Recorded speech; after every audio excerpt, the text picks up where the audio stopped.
In this lecture, we're going to be going over just the quick basics of probability distributions, basically what they are, and introducing you to several examples of different probability distributions.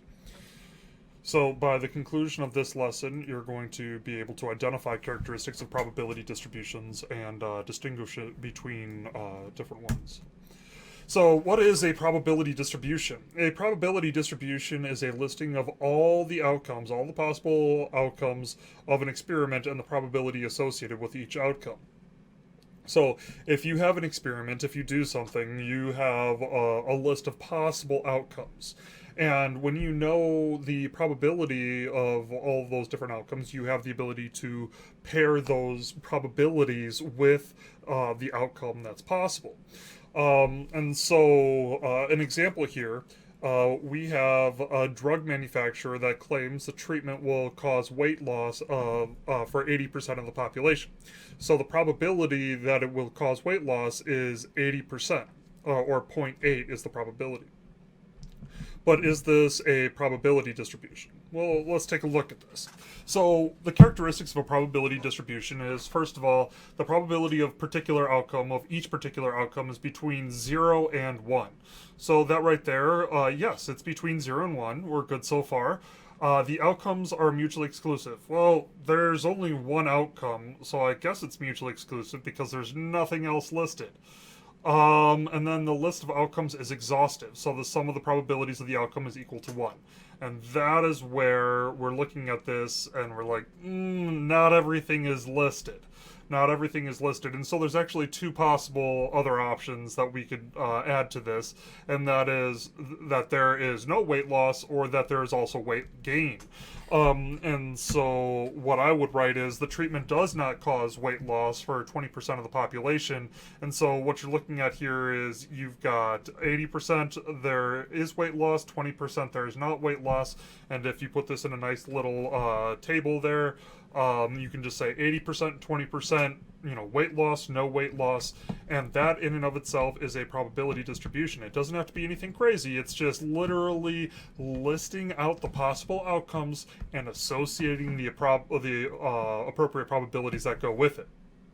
So make sure that you ask those three questions to see, is this a probability distribution? And if one of those three questions is no, then you need to either adjust something or it's not a probability distribution. So here's some different examples of probability distributions. You'll see right here on the left-hand side, you've got something called a uniform probability distribution. And then you also have this right here is a probability distribution, discrete probability distribution. This is a whole bunch of different probability distributions. You've got like a chi-squared, you've got some different normal distributions. There's quite a few things going on there. But these are all different distributions or different ways that data can be distributed. Now, the thing that's really unique about this is that for each one of these distributions, you see these lines. You've got the area that's under the curve. All this area inside of here for each line is equal to 1. Every single probability distribution, I'm going to say this again. Every single probability distribution, the area inside the probability distribution adds up to 1. This uniform probability distribution, this box right in here, this shaded area, adds up to 1.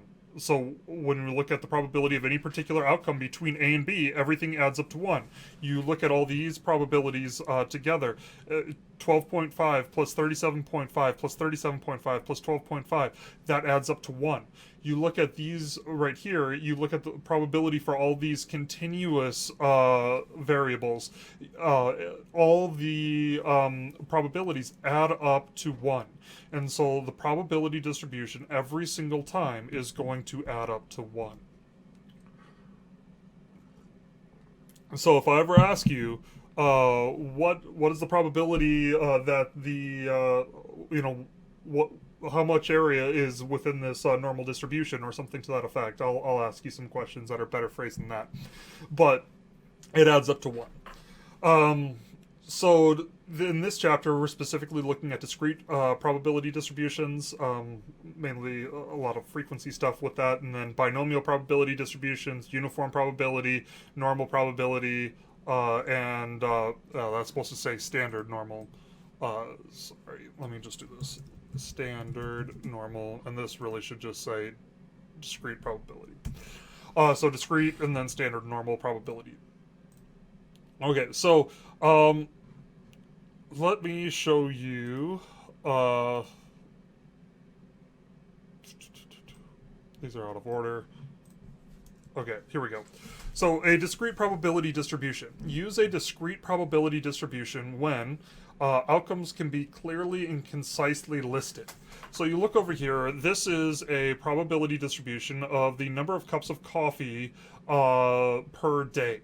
The number of cups of coffee per day that college students drink. So it's either 0, 1, 2, 3, or 4. And when you have these all listed out, you've got all the number of cups of coffee listed out, and then you have the you've got the associated probabilities with each one of those. So 0 cups of coffee, that's a 20% probability. 1 cup of coffee, that's a 40%. 2 cups of coffee, 20%. 3 cups of coffee, 12%. And 4 cups of coffee, 8%. And so every single thing is listed. Every single possible outcome is listed. And when they all add up to 1, then we know that it is collectively exhaustive. And if each one of these are separate, then we know that each one of these outcomes are mutually exclusive. 0 cannot be in 1, 1 cannot be in 2, 2 cannot be in 3. They're all mutually exclusive. Okay. And then let's see here. Okay.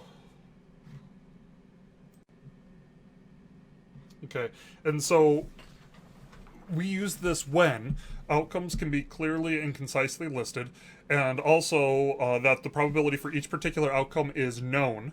So make sure that when you list it, you've got to know, the particular outcomes for the probability for each particular outcome, and then use with discrete data, or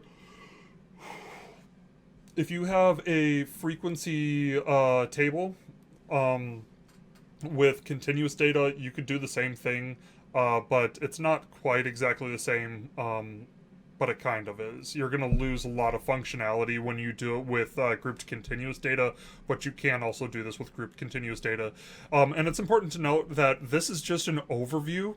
I actually have lectures over each one of these, but right now we're just doing an overview, so that way you can look at all of these different distributions and that you can differentiate between them.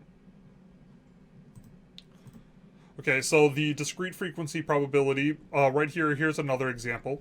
Suppose we are interested in a number of heads showing up with 3 tosses of a coin. The possible outcomes are 0 heads, 1 head, 2 heads, or 3 heads. And so what we're going to do is we are going to list out every single possible outcome.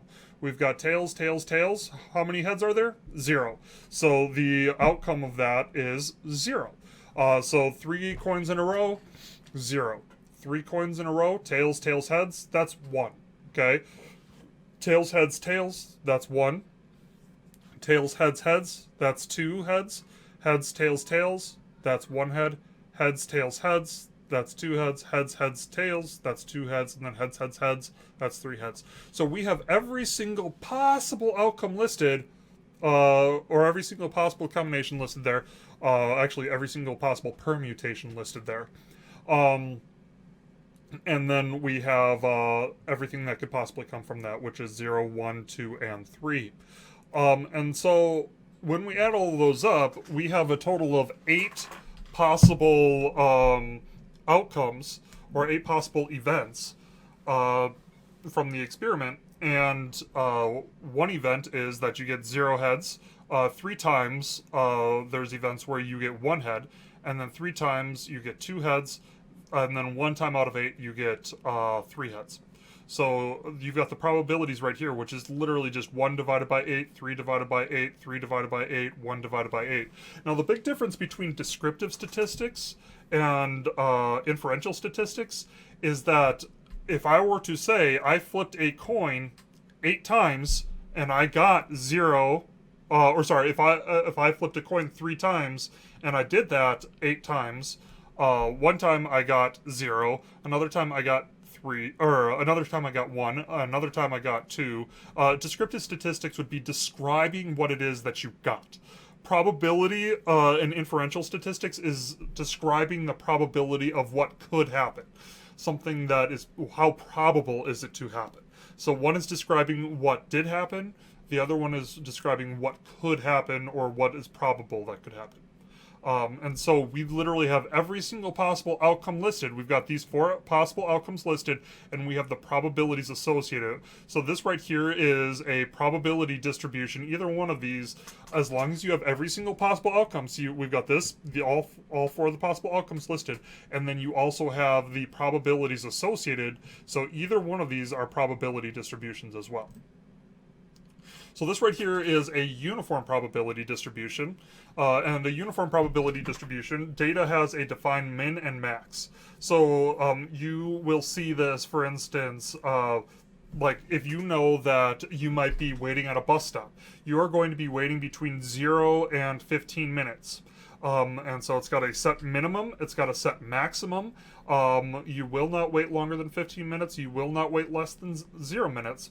And the probability of every outcome between that min and max is equally likely. It's just as likely for you to wait 1 minute as for you to wait 2 minutes, 3 minutes, 4 minutes. And unless you've lived in a place like, I don't know, Boston or New York or places with mass transit systems, you know, where you're constantly getting subways, it's like, okay, I'm going to come down here. I might hit my subway right away, or I might be waiting for 10 minutes. It all depends. They just come and it's completely random, and they go as fast as they can. But the truth is that it's every 10, 15 minutes, and so it could be any time between the time that you step foot on that platform to you might have just missed it or you might be just about to hit it. And so this can be used with discrete data, or this can be used with continuous data. Typically, it's referred to as continuous distribution, but you can also use this with discrete data as well. And so there's some other instances as well that you would possibly see this, but anytime that every single possible outcome between A and B is equally likely, and if there is a set minimum and maximum, then you would be able to use this. Okay, this is a binomial probability distribution. Once again, all of these look different. And so what you have is you have a set number of trials.